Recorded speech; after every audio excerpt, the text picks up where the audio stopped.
তো দেখো আজ আমি মাছ নিয়ে নিয়েছি। আজ কি বানাবো ভেবে পাচ্ছিলাম না।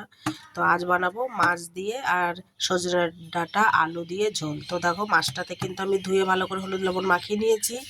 এদিকে আমি কড়াই গরম দিয়ে দিয়েছিলাম, কড়াইটা গরম হয়ে গেছে। আমি কিন্তু এবার তেলটা দিয়ে দেবো এতে।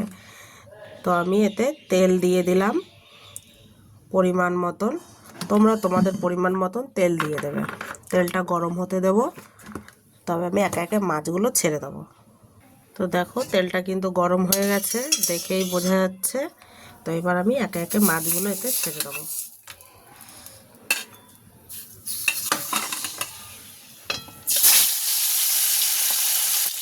দেখো আমি মাছগুলো সব দিয়ে দিয়েছি। এবার আমি এটাকে দিয়ে আমি যার সাথে ঝোল বানাবো সেটা করে দিই।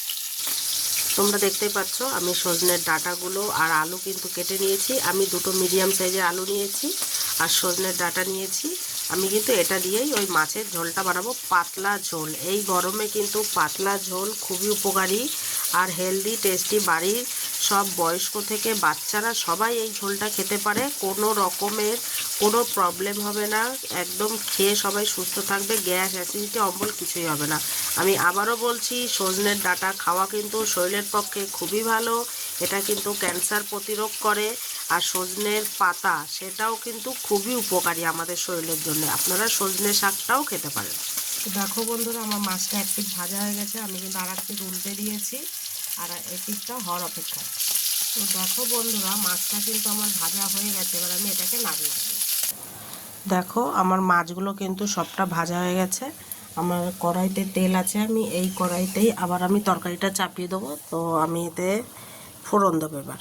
তাহলে এতে ফোড়নে কি দেওয়া যায় বলো? আমি তো জিরে দিই, আমি জিরেই দিয়ে দেবো। জিরে ফোড়ন দিয়ে দিলাম।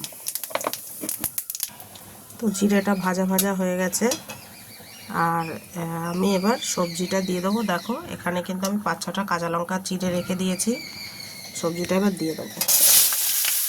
যেহেতু ডাঁটাটা একটু ভেজে নিতে হবে, ডাঁটাতে কিন্তু একটা তিতো তিতো ভাব থাকে, সেই তেতো ভাবটা চলে আসে।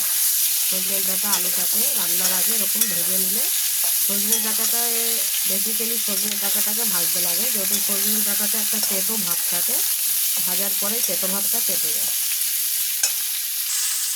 দেখতেই পাচ্ছ আমাদের এখানে কিন্তু খুবই পাখির আওয়াজ, পাখিরা সব গান করছে বা ঝগড়া করছে, যাই হোক করছে।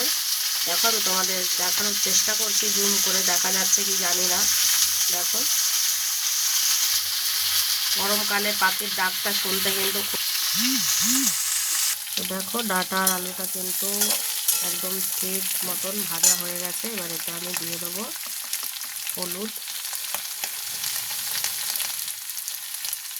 হলুদ লবণ সব নিজেরা নিজেদের আন্দাজ মতো দিয়ে নেবে।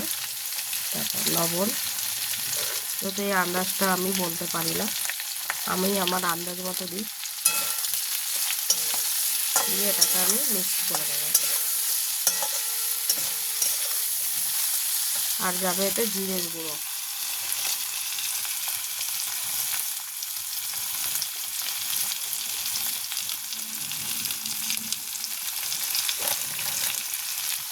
এটা দিয়ে আমি এবার মিলিয়ে দেবো।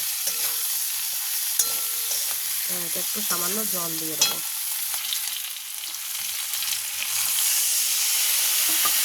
জলটা এই জন্যই দেবো, যেহেতু আমি যে হলুদ লবণ জিরের গুঁড়োটা দিলাম, এটা যাতে বেশি ভাজা না হয়ে যায়। বেশি ভাজা হয়ে গেলে মশলাটা পুড়ে যাবে আর টেস্টটা নষ্ট হয়ে যাবে।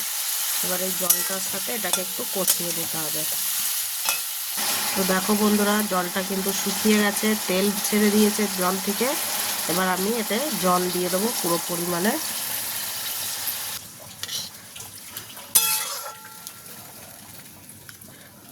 গরমকালের জন্য একদম পারফেক্ট সবজি। এবার এটাকে আমি ঢাকা দিয়ে দেবো।